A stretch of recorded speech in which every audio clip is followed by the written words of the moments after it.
Nothing changes until you commit, not when you understand, not when you get inspired, not when you save the video and tell yourself, tomorrow. Things change when you do the same hard, boring, correct thing every day, especially on the days you don't feel like it. Most people aren't stuck because they lack potential. They're stuck because they keep negotiating with themselves. They wait for motivation. They wait for the perfect mood. They wait for life to get easier. And meanwhile, their current life keeps winning by default. So in this episode, I'm not giving you philosophy to admire. I'm giving you daily practices to live. 10 simple commitments, one a day, that turn discipline into a personality, focus into a habit, and confidence into something you can actually rely on. Let's start with the first one, daily self-discipline, doing what needs to be done, even when motivation is absent. 1. Daily self-discipline. Let's start with the one practice that makes every other practice possible. Because without self-discipline, focus becomes a mood, and commitment becomes something you feel instead of something you live. Daily self-discipline is simple to say and hard to live. You do what needs to be done, even when motivation is absent, not when you feel inspired, not when the day is smooth. On the normal days, the messy days, the days where you're tired, distracted, irritated, or unsure. Most people imagine discipline as aggression, like you have to bully yourself into action. That kind of discipline doesn't last. It burns hot, then it burns out. Real discipline is quieter. It looks more like self-respect. It's you making a promise to yourself and keeping it, especially when nobody's watching. The Stoics understood something that modern people forget. Emotions are unstable. Epictetus warned people not to hand the steering wheel of their life to whatever they happen to feel that day. If your feelings run your schedule, then the world runs your schedule, because your feelings are constantly reacting to the world. And here's the part that hits. If you're honest, most regrets aren't caused by lack of knowledge. You knew what to do. You just didn't do it. You knew you should sleep earlier, but you stayed up. You knew you should train, but you skipped. You knew you should stop scrolling, but you kept going. You knew you should do the work, but you delayed. That gap between knowing and doing is where your life is decided. Discipline closes that gap, not with intensity, but with consistency. You don't need a dramatic transformation. You need a daily standard you can keep even on a bad day, because the negotiation is what kills you. The inner debate that sounds intelligent, maybe later, tomorrow. I'll do it when I feel better. Sometimes you truly do need rest, yes. But most of the time, it's just the mind protecting comfort. And comfort has a quiet way of stealing years. Marcus Aurelius had a blunt way of calling himself back to the task, not with anger, with clarity, like a man reminding himself, "This is what I'm here for. This is what I do. Not because it's easy, but because it's mine." So here's what I want you to do with this, in a way that actually changes your day. On the next day you don't feel motivated. Don't wait for motivation. Don't try to get in the mood. Shrink the task until it becomes impossible to avoid, and start right away. 10 minutes, 1 page, 1 set, 1 small action that proves you're still in control. That tiny start is often enough to flip the switch. And even if it isn't, you still win, because you kept your word. Now sit with this question, because it's the one that exposes the truth. What's the one daily task you keep postponing that, if you did it consistently, would quietly change your entire life? 2. Daily focus on what you control. Have you ever noticed how exhausting it is to live as if your mind is a newsroom? One headline comes in, someone's opinion, a message you didn't get back, a mistake you made, a fear about the future, and suddenly your whole inner world is reacting like an emergency. You're not even doing anything yet, but you feel tired. That's what it's like when your attention keeps living outside your control. This daily practice is where Stoicism stops being philosophy and starts being relief. Focus on what you control, not as a motivational slogan, but as a daily way to protect your energy. Epictetus built his entire way of living on one clean distinction. Some things are up to you, and some things are not. Your choices, your effort, your attitude, your response, that's yours. Other people's moods, the past, the outcome, the timeline, the randomness of life, that's not yours. The mistake most people make is they spend most of their day investing emotional energy into things they can't steer. Then they wonder why they feel powerless. Of course you feel powerless. You've been trying to control the uncontrollable. And here's the subtle part. It doesn't always look like control. Sometimes it looks like overthinking. Sometimes it looks like planning. Sometimes it looks like being aware. But if it keeps you stuck, if it keeps you anxious, if it keeps you reacting instead of acting, it's still the same trap. Daily focus on what you control means you wake up and ask in a grounded way, what is mine to do today? Not what you hope will happen, not what people should do, not what you wish the world would be. What is yours? Because when you do that, you start getting your life back in small, quiet moments.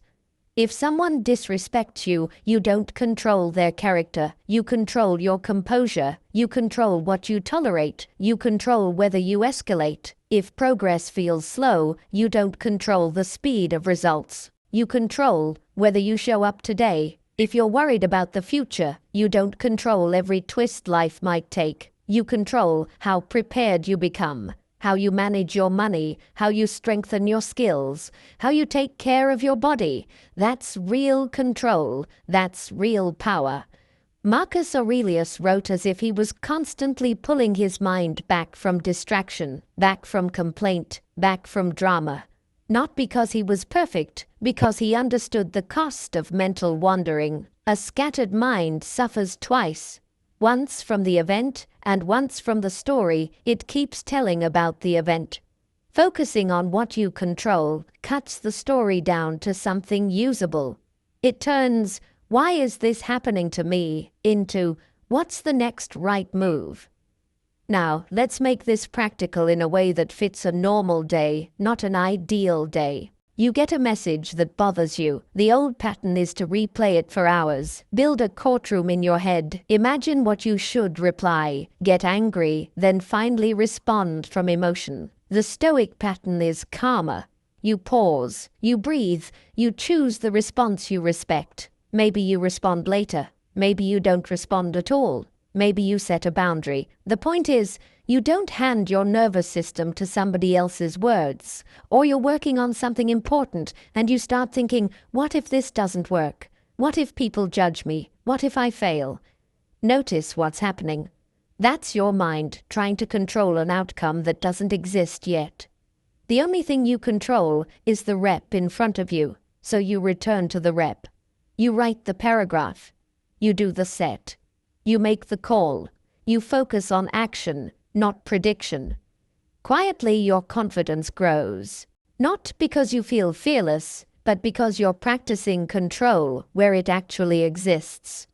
This daily practice also changes how you deal with regret. You can't control what you did last year. You can't control the version of you that made those choices. What you control is the adjustment you make today.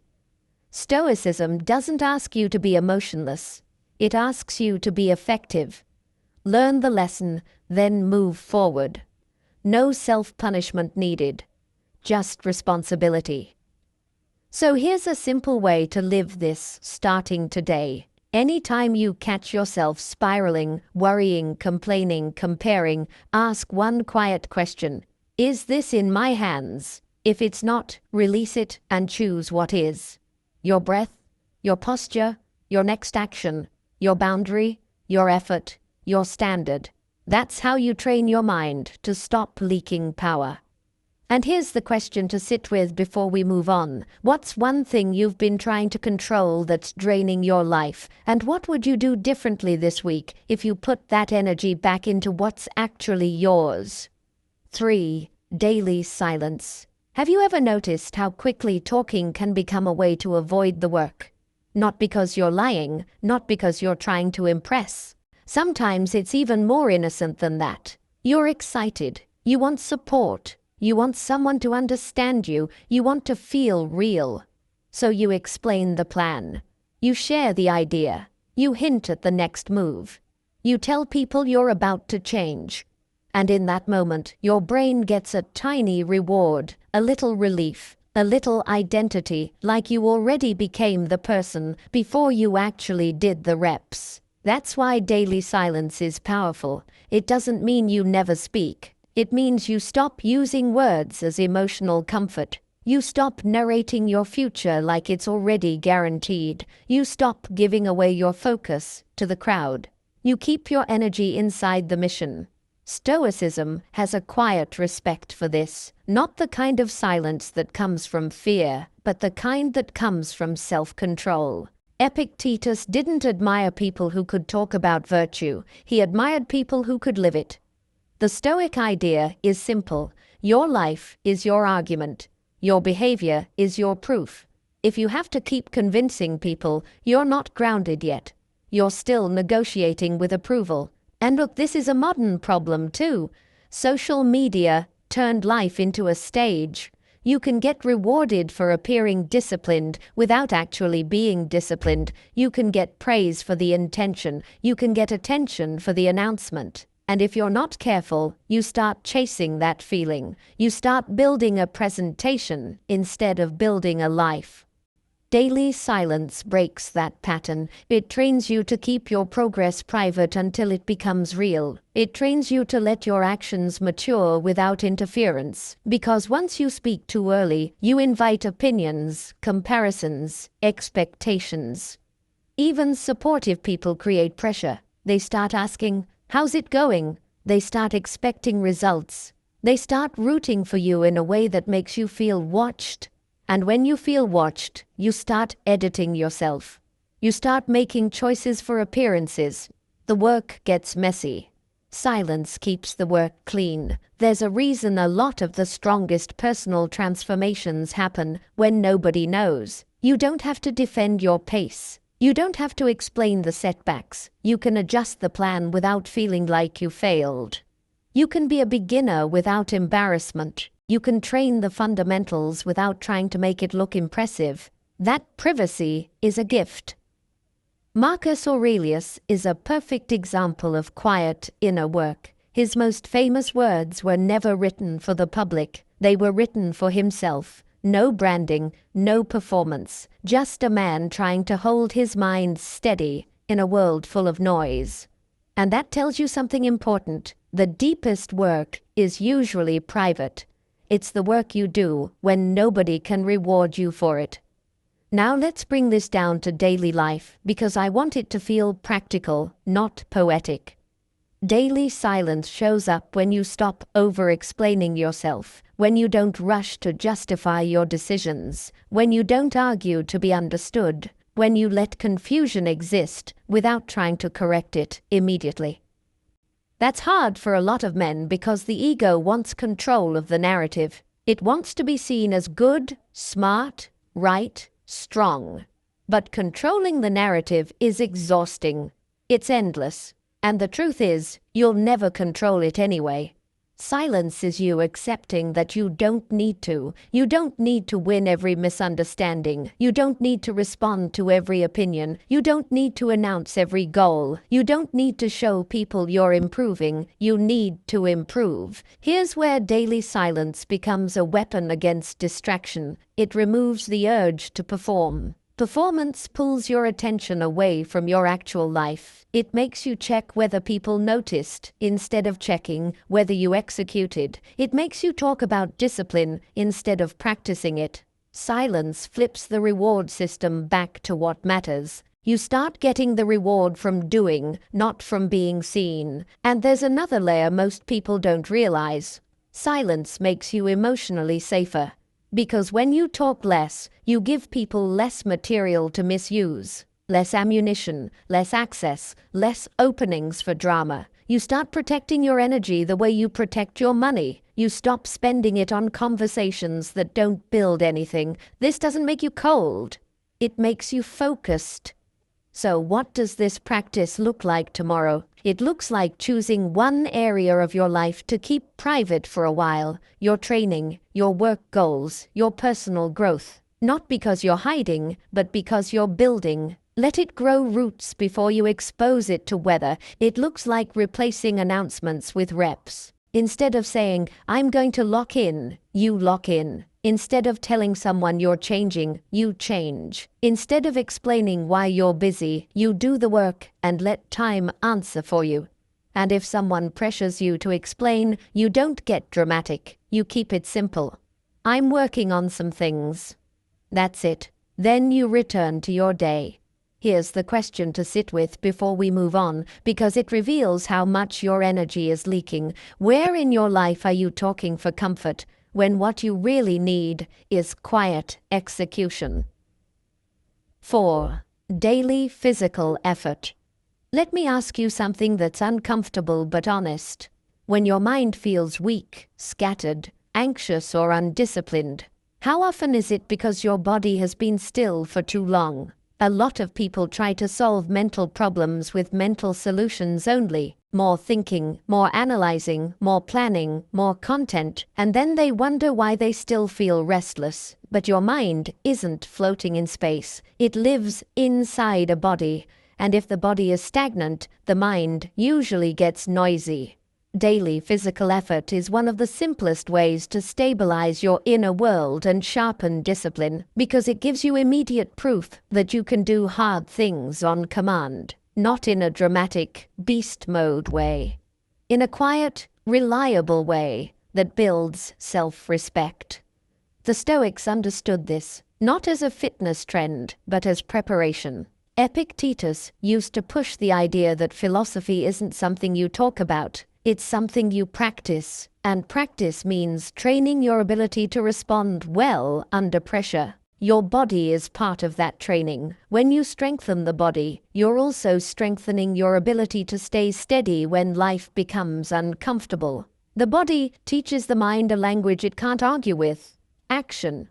When you move, the excuses don't disappear, but they lose authority. Your thoughts can complain, your mood can resist, your doubts can show up, and you still move. That single pattern, feeling resistance and acting anyway, spills into everything. It spills into work. It spills into discipline. It spills into how you handle conflict. It spills into whether you keep your word. And there's another benefit men underestimate. Movement changes your emotional state without needing a long conversation with yourself. It shifts your breathing. It drains stress. It brings you back into the present. A lot of overthinking is just trapped energy looking for a place to go. Physical effort gives it a place to go. Now, I want to make this grounded, because daily physical effort is where people either overdo it or never start. Most men think it has to be intense to count, and that belief becomes the excuse to do nothing. But the daily part matters more than the heroic part. The goal is not to impress anyone. The goal is to keep your engine awake. So instead of asking, "What's the perfect workout plan?" ask a better question. What's my minimum daily movement standard? That standard should be small enough that you can keep it on a bad day, but real enough that it changes your state. Something that makes you breathe a little harder, feel your body wake up, and walk away with that quiet sentence in your head: I did it. Because here's the hidden win: daily physical effort builds self-trust. And self-trust is the deepest kind of confidence, not the loud confidence that needs attention. The calm confidence that comes from knowing you can rely on yourself. If you've ever felt like your motivation disappears too easily, or your habits collapse the moment life gets stressful, your body is a great place to rebuild stability. The moment you commit to moving daily, no matter how you feel, you start training a muscle most people never develop: self-command. Marcus Aurelius wrote to himself like a man calling himself back to duty, not with hype, with clarity. He didn't pretend discomfort would vanish. He simply reminded himself that doing what's right is often uncomfortable, and that he was built to endure what's necessary. Physical effort is a direct way to practice that endurance in the real world. It makes "I can handle hard things" something you've proven, not something you hope is true. And let me be clear, the days you don't feel like it are the days that matter most. Anyone can train when they're motivated. The man you respect is built on the days he isn't. Those are the days you teach your nervous system a new rule. Feelings don't decide the standard. So tomorrow when the day starts and you're not in the mood, don't negotiate for half an hour. Don't wait to feel ready. Move first. Put your shoes on. Do the first rep. Let action lead your mind instead of asking your mind for permission. Then pay attention to what happens after. Your thoughts get quieter, your focus gets cleaner, your confidence becomes less fragile. Not because life got easier, but because you became stronger. Here's the question to sit with before we move on. If your body became your daily proof that you can command yourself, no matter how you feel, what else in your life would stop controlling you? 5. Daily reflection. Let me ask you something that sounds simple, but it exposes a lot. How often do you finish a day and you can't even explain what happened? You were busy, sure. You were tired, definitely. But when you look back, it feels blurry.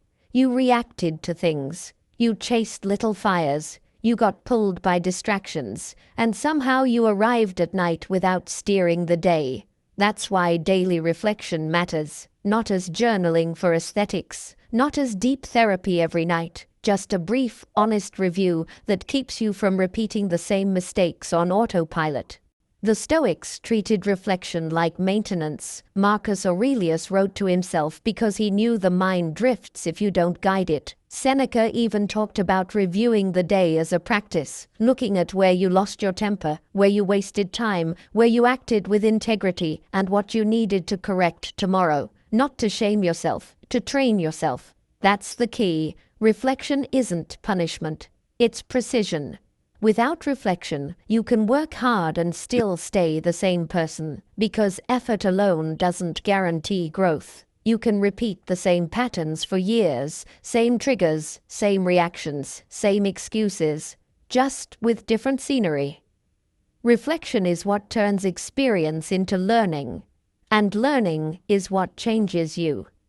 Now here's the part most people miss. Reflection should be short, specific, and honest. If it becomes dramatic, you won't stick to it. If it becomes vague, it won't help you. So think of it like cleaning a room. You don't need to rebuild the house. You just need to clear what's messy and put things back where they belong. Here's what daily reflection actually looks like in a normal life. You take a few minutes. 5 is enough. And you ask yourself, where did I act like the man I respect today? And where did I betray my own standards? That's it. Not was I perfect. Not did I win. Just did I keep my word? Did I control my mouth? Did I protect my focus? Did I do the hard thing I said I would do? Did I waste time on things that didn't matter? Did I react emotionally when I could have paused? Reflection is you catching your patterns early, before they become your identity. Because the scary thing isn't that you make mistakes. The scary thing is you make the same mistake so many times that it becomes normal. Reflection breaks that normalization. It makes you see yourself clearly. And clarity creates change. There's also a quiet emotional benefit here. When you reflect daily, you stop carrying the day's chaos into tomorrow. You close loops. You don't let guilt or frustration pile up into a heavy fog. You name what happened, you learn what you can, and you reset. That reset is powerful. It makes your mind calmer. It makes sleep easier. It makes tomorrow cleaner.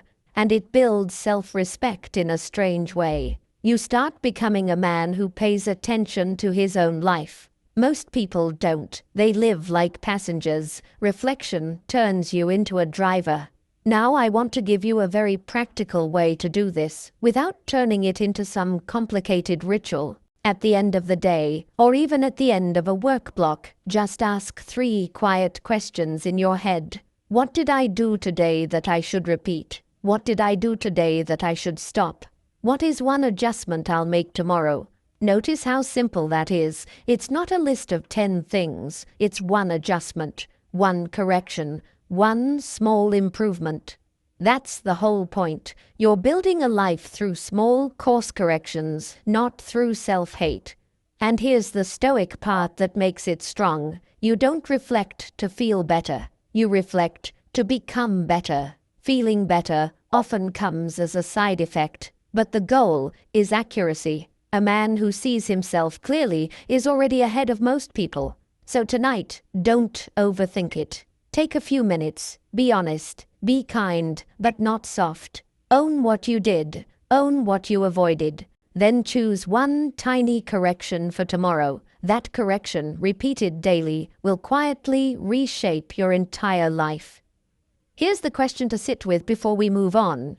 If you reviewed your day honestly every night for 30 days, what pattern in your life would finally become impossible to ignore?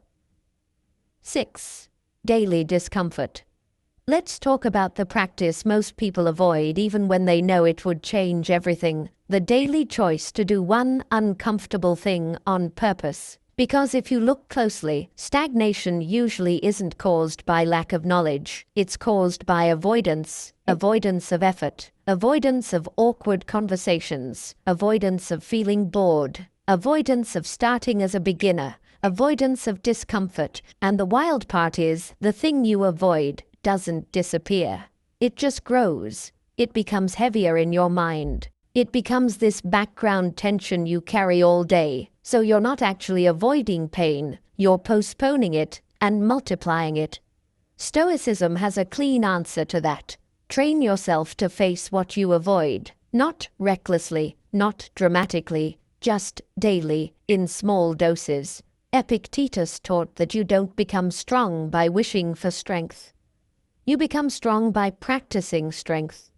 And strength is basically your relationship with discomfort. Daily discomfort means you choose one action that feels slightly uncomfortable, and you do it anyway. 1, not 10.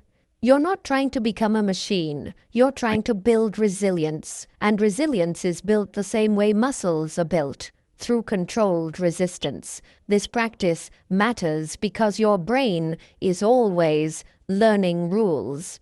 If you avoid discomfort daily, your brain learns. We don't do hard things. It learns. We run when it's unpleasant. And then later, when life forces discomfort on you, you panic because you never trained. But if you choose discomfort daily, your brain learns a different rule. I can handle this. And that rule changes your identity. Now, I want to keep this grounded because discomfort can sound like suffering for no reason. That's not the goal. The goal is to strengthen your ability to act without needing comfort first. So discomfort can look like doing the task you keep procrastinating. It can look like a workout when you're not in the mood. It can look like saying no when you usually people please. It can look like making the phone call you've been avoiding. It can look like sitting in silence for a few minutes instead of escaping. But notice what I'm doing there. This can slip into list mode, so let me say it in a more human way. Daily discomfort is you noticing where you're about to choose the easy escape, and choosing the harder, cleaner action instead. You feel the urge to scroll. You don't. You feel the urge to delay the work. You start for 10 minutes. You feel the urge to avoid the conversation. You have it calmly. You feel the urge to quit. You do one more rep.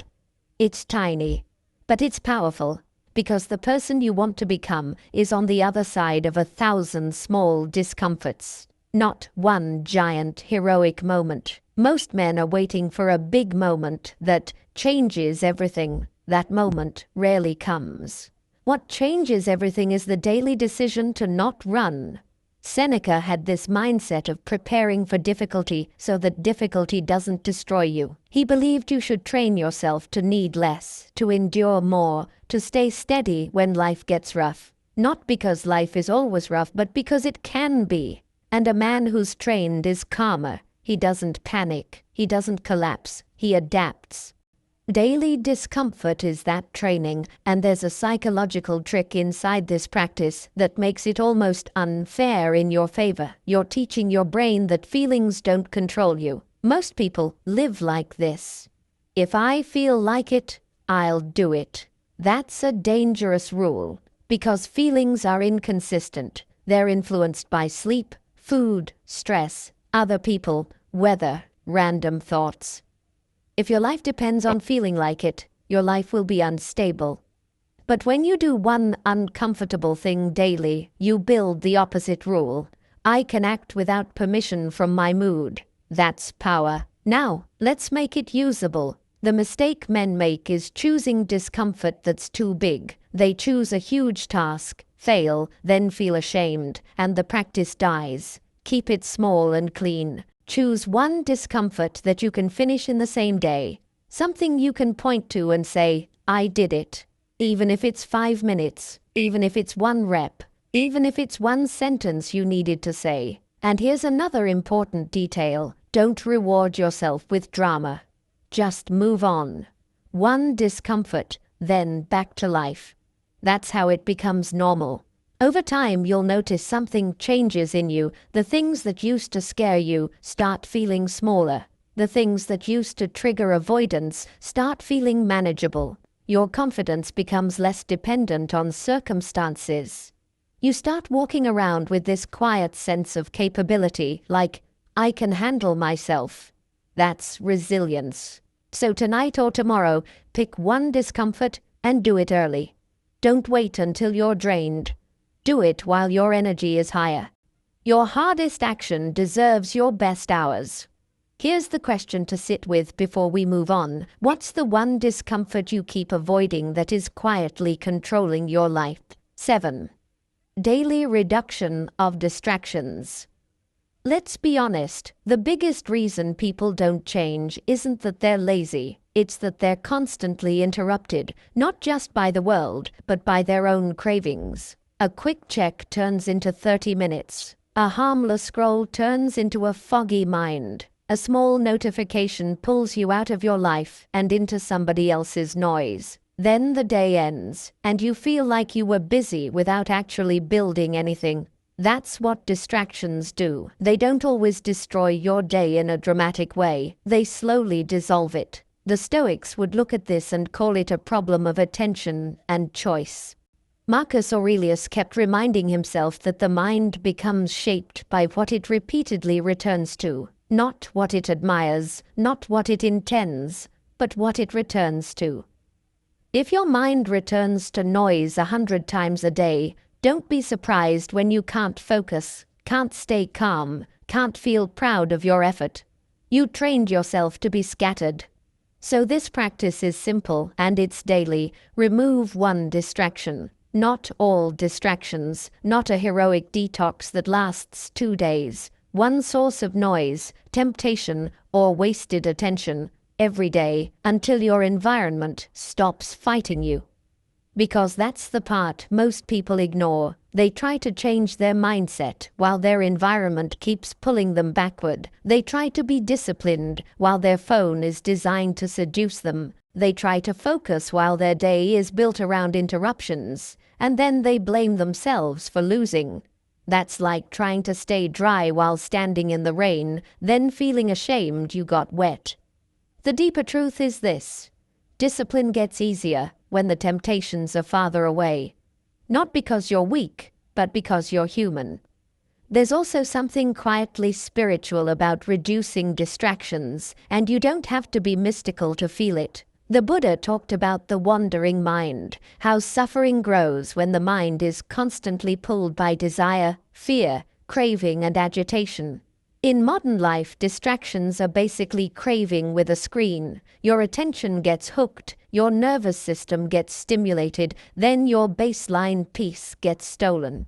You feel restless and you don't even know why. Cutting one distraction a day is a way of returning to presence. It's like cleaning a window you didn't realize was dirty.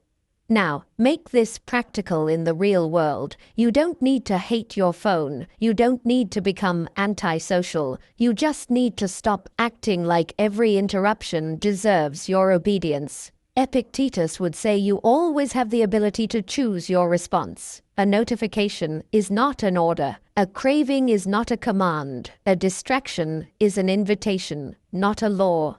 So your daily move is to identify the main thing that steals your attention right now and weaken it.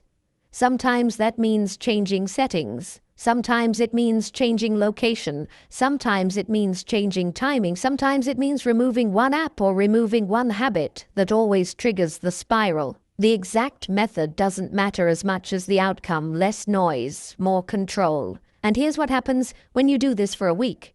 Your mind starts to feel quieter. Not magically, but physically quieter. You stop having that itchy urge to check, check, check. You become more patient because you're not constantly overstimulated. Your work quality improves because you're not slicing your attention into tiny pieces. Even your confidence improves because you start finishing what you start. There's a reason people who produce great work often protect their attention like it's their life. Marie Curie didn't discover new elements by multitasking through endless interruptions. Her work required sustained focus over long periods of study, measurement, and repetition. You don't need to be a scientist to learn the lesson. Big outcomes usually come from small, consistent periods of undisturbed effort. So instead of asking, "How do I become more productive?" ask a sharper question. What's stealing my attention the most, and how do I make it harder to reach? That question turns you from a victim of distraction into a designer of your environment. And keep it daily. This isn't about one dramatic cleanup. It's about building a life where focus is the default, where your mind doesn't have to fight every second to stay present, where silence isn't a rare moment. It's your normal state. Here's the question to sit with before the next point. What's the one distraction you defend the most that's quietly costing you the life you want? 8. Daily responsibility. Let me say something that might sting a little, but it's one of the most liberating truths you can live by. Responsibility is power. Not the motivational kind, the real kind. The kind that makes you stop feeling like life is something that happens to you and start feeling like life is something you steer.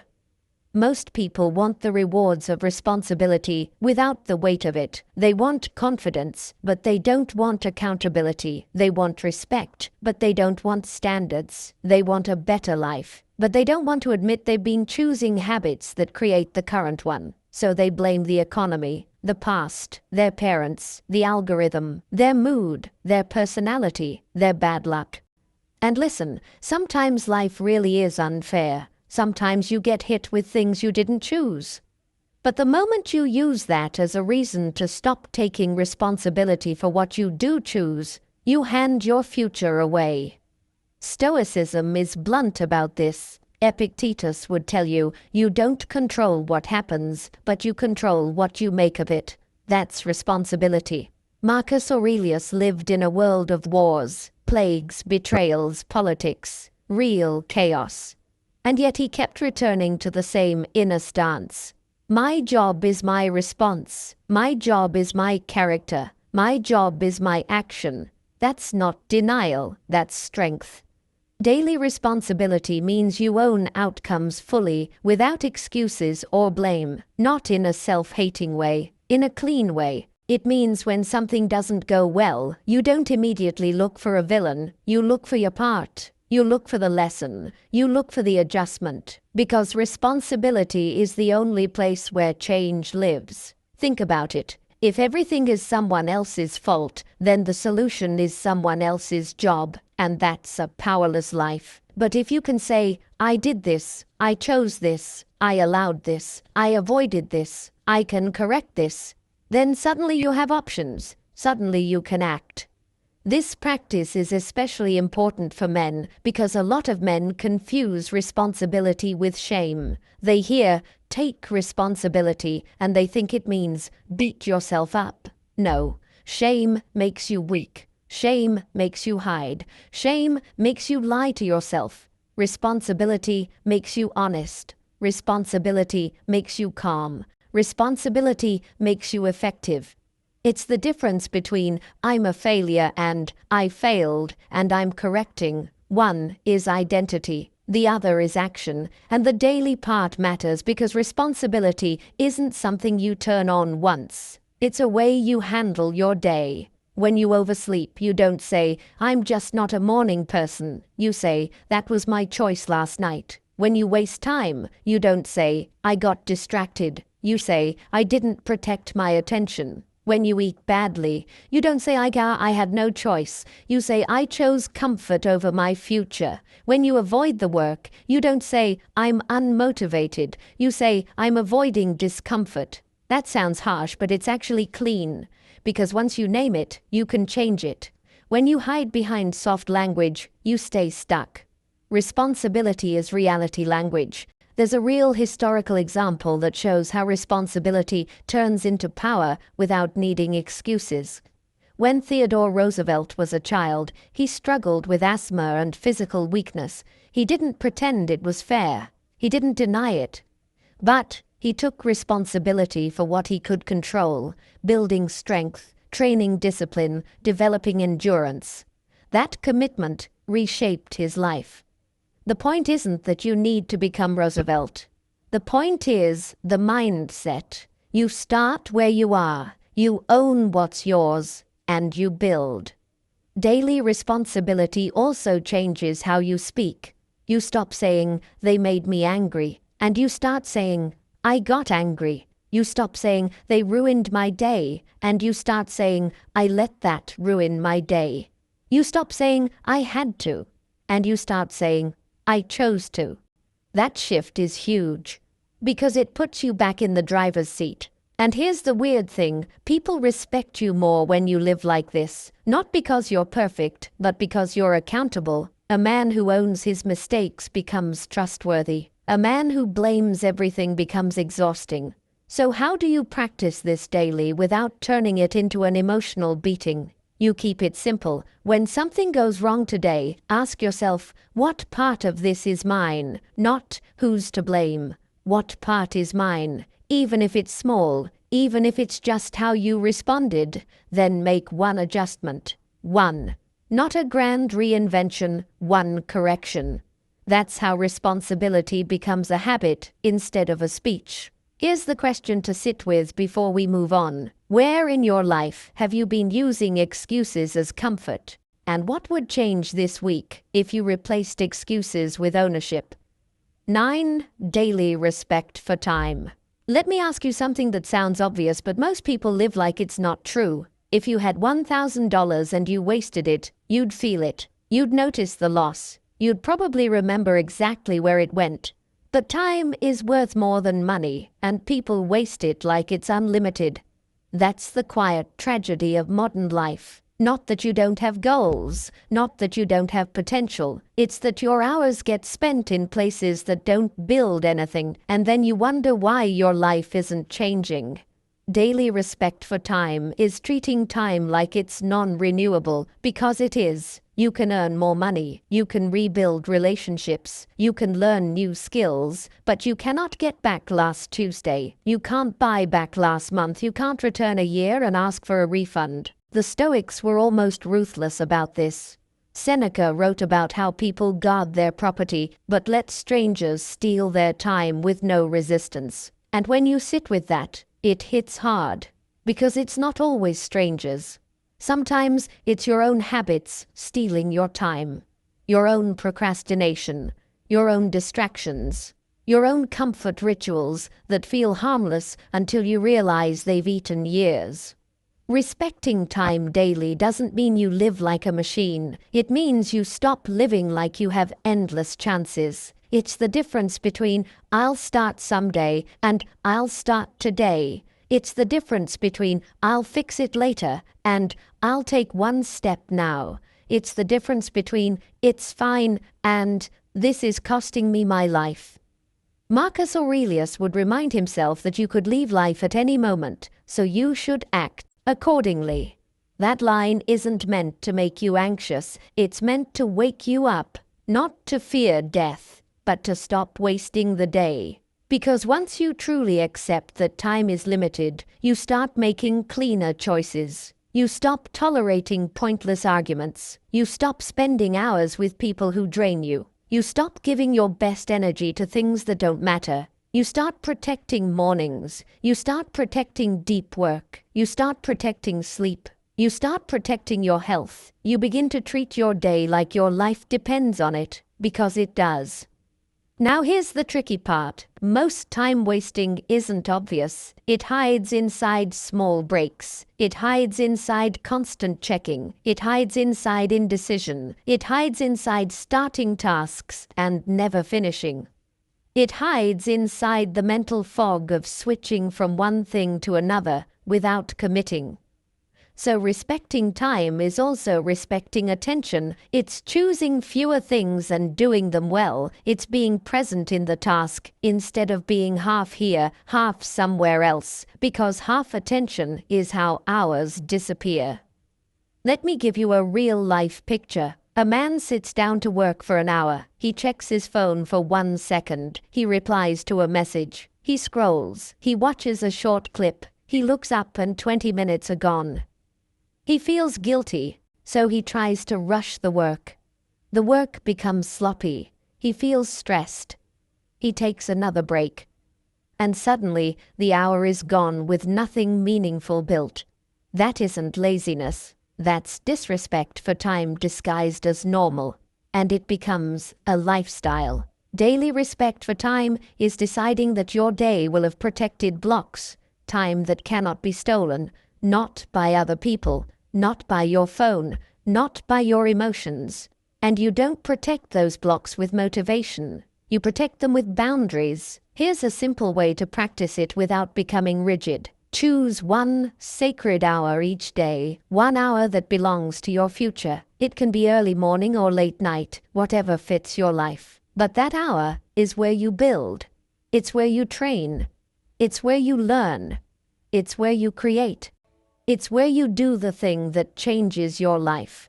If you did nothing else but protect 1 hour daily for a month, you'd shock yourself. Not because you became superhuman, but because you finally stopped bleeding time. And there's another layer that matters emotionally. When you respect your time, you respect yourself. You're telling yourself, my life is valuable. You're telling yourself, I'm not here to drift. And that self-respect creates a quiet confidence that spreads into everything. So tomorrow, don't try to respect all your time. Just respect 1 hour. Protect it. Don't negotiate with it. Don't postpone it. Do something real inside it. Then end the day knowing you didn't waste the whole day. You built something. Here's the question to sit with before the final point. If your time is your life, where is your life leaking right now? And what would happen if you sealed that leak starting tomorrow? 10. Daily commitment without announcement. Let's finish with a practice that looks simple, almost too simple, but it's the one that makes the whole episode believable, because a lot of people don't fail because they don't know what to do. They fail because they keep talking about what they're going to do until the talking replaces the doing. You've probably felt this before. You decide you're changing. You feel a surge of energy. You tell someone. You hint at it. You post something. You make it a statement. And for a moment, it feels real. But then the next day arrives, and the work is quiet, and the boredom shows up, and nobody is clapping, and the commitment evaporates. That's why this daily practice is powerful. Commit without announcing. Work in silence. Let results speak. Not because you're trying to be mysterious, not because you're hiding, but because your progress deserves protection in its early stage. Like a flame, if you keep exposing it to wind, it keeps going out. Silence is how you let it grow into something stable. Stoicism respects this kind of quiet work. The Stoics didn't teach you to perform virtue, they taught you to embody it. Marcus Aurelius didn't write his private reflections to impress anyone. He wrote them to keep himself steady. And that's the mindset you're building here. Your life is not a speech, it's a practice. There's also a psychological reason this works, and it's almost unfair once you notice it. When you announce your goals, you get social reward early. People react, they encourage you, they say, "Good for you." And your brain takes that as progress. It's a subtle dopamine hit that can reduce the hunger to actually do the work. You feel like you moved forward, even though you only described movement. Silence prevents that. It forces your brain to earn the reward through execution. And execution builds something far more valuable than attention: self-trust. Self-trust is the quiet confidence that comes from keeping your word in private. It's you knowing you can rely on yourself. It's you living with less inner chaos because you're not constantly disappointing yourself. And once a man has self-trust, he becomes harder to manipulate, harder to distract, harder to break, because he's standing on something internal. Now, commitment without announcement also protects you from another trap: the pressure of being watched. When people know your plan, they start tracking you. They ask how it's going. They expect results. Even if they mean well, your nervous system starts feeling observed. And when you feel observed, you start performing. You start making choices to look consistent rather than to be effective. You avoid necessary adjustments because you don't want to admit you changed the plan. That's how good intentions turn into unnecessary stress. Silence gives you flexibility. You can refine quietly. You can fail quietly. You can restart quietly. You can build without a scoreboard.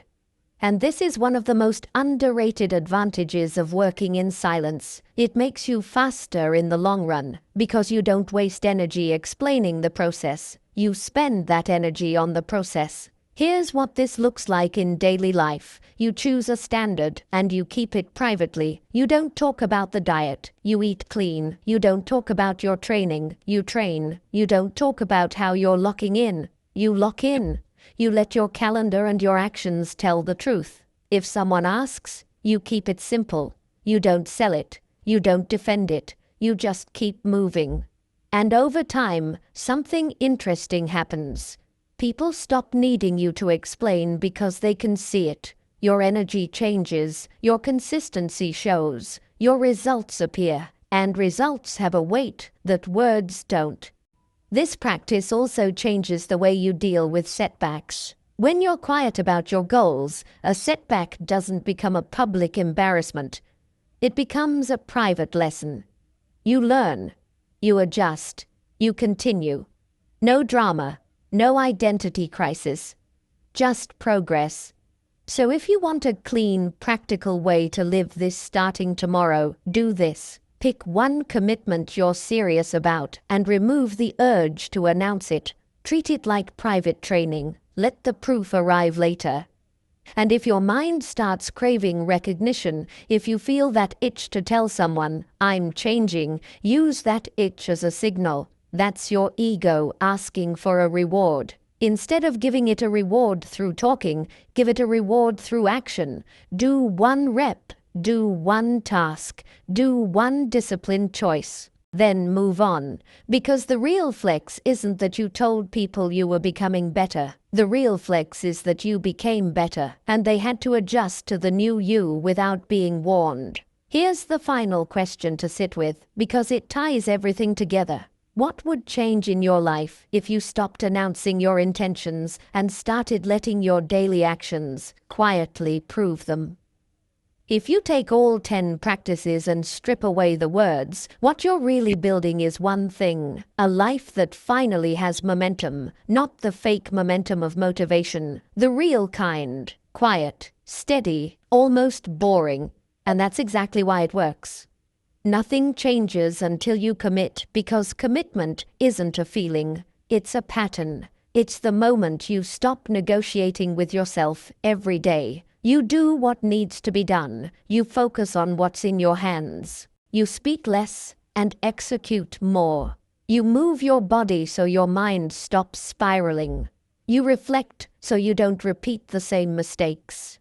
You choose discomfort so you stop being controlled by avoidance. You remove distractions so your attention comes back home. You take responsibility so you stop living like a victim of circumstances. You respect time so your life stops leaking out through small breaks. And you commit without announcement so the work stays clean until it becomes real. Here's what I want you to remember. None of this requires you to become perfect. It requires you to become consistent. One clean rep a day beats a big emotional reset once a month. A small standard you actually keep will outperform the most beautiful plan you never live. So don't leave this episode with big promises. Leave with one decision. Pick one practice from today and lock it in for the next 7 days. Quietly. No speeches. No waiting for motivation. Just a simple daily action that proves you're serious. And if you fall off because you're human, don't turn it into a story. Don't punish yourself. Just return the same day. That return is commitment. That return is power. That return is you becoming the kind of person who doesn't need a perfect week to keep moving. Because the life you want isn't hiding from you. It's waiting for you on the other side of your daily habits.